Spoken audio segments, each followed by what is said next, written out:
Then we have the SOC family. Yes. This is a family that's very North American. And this is something built on the big accounting firms. You need to be accredited CPA to do this. So it's Ernst & Young, Pricewaterhouse, KPMG, Deloitte. These are the huge ones who do this a lot. So think of it as an annual report, but for information security. So you have the SOC 1. And SOC 1 is mainly focused on you as a company and your financials. Yes. So that's not that more hard focused on information security. Then you have the SOC 2. That's the information security part. And you have different aspects in SOC 2 that you consider. But that's mostly on how do you deliver your security. You have a SOC 2 type 1. That's how does it look here and now. And then you have a SOC 2 type 2 that describes how are we implementing our security measures over time. What it's important to understand is that SOC report is a report itself. And an ISO standard, that's more, do we get a certificate or not? That's more, are we enough to get a passing grade? Yes. A SOC report is not passing, it's not good or bad. They more or less write, these are the things we check, these are the things we verify, and this is what we find. So the findings can be good and findings can be bad, but it's a report. The important part to understand is the SOC 2 report. It's mainly for internal use only. That's very detailed, so that's not something you release publicly here and there, because it describes in very good detail exactly what you do. And especially if you do something wrong security-wise, it describes your vulnerabilities as well, so you don't really want to release that to the wild. Then the same accountants who do SOC reporting have other reporting tools, other reporting templates, so to speak. ISAE 3402. So I know there's a lot of acronyms right now. So not only developers, you have a competition in nerdiness. So but the ISAE reports and the SSAE reports are more used for public consumption that you can give, that more describes the state. But the nice part with this, it's the same family, so it's the same type of auditors who can write different reports.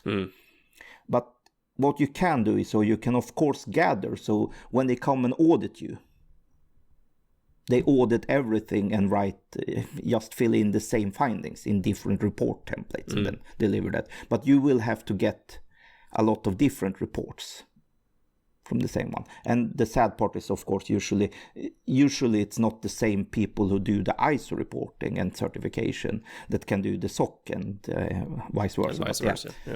And absolutely not the same who can do PCI DSS auditing to get the certificate and the other way. But anyway, the most part is you do it. So my recommendation is start with ISO 27001. And if you fill out the controls in 27002 and have a good statement of applicability, then you can reuse everything and save a lot of time when they do. But they still have to come, they still have to verify, and they still have to write the report. But as I said, the SOC 2 report is a more thorough thing where they do checks on each control and write how is the state right now in this area. So that's more. The important part to understand with SOC 2 is SOC 2 is always connected to a contract. It's always connected to a delivery. So can I reuse SOC 2 for different customers? It depends if they have the same contract or not. But imagine if I have a lot of the same processes internally with my company on protecting customer A and customer B, but they have different agreements. I need 2 SOC reports then. That's the sad part. The same auditor can do the same checks and verifications and reuse a lot, but they in turn have to write 2 different reports. One for each customer, because if a customer is not included, if their agreement is not included, they can't verify what I say in my SOC report. So yeah. And that's a pretty important thing to do anyway, at least from a customer perspective. If I deliver a SOC 2 report to a customer, say, ta-ta, look how good we are. And they say, yeah, but this is not for our agreement or contract. How do we verify that they have actually looked what's part of our service as well? And then you need an additional report just for that. So yeah, like I said, it's more... in the end, if you do the structure, it will be a lot of copy-pasting on what we already do.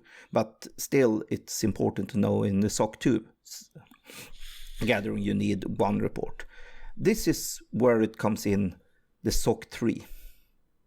Yes, there's a third level to this. Yeah. And the SOC 3 is a general report made for public that has the same checks as the SOC 2. So what most customers are actually requesting would be a SOC 3.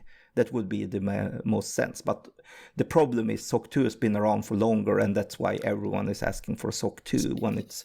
I was going to say, everyone is asking for a SOC 2 report.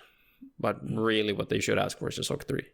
Because, as you mentioned, the difference is that an ISO certificate is either for a complete company or a complete service, depending on scope. Because we failed to mention that you can scope an ISO certificate depending on how you want to deliver, how you want to set up the certificate. But it is either for the entire company or a specific service.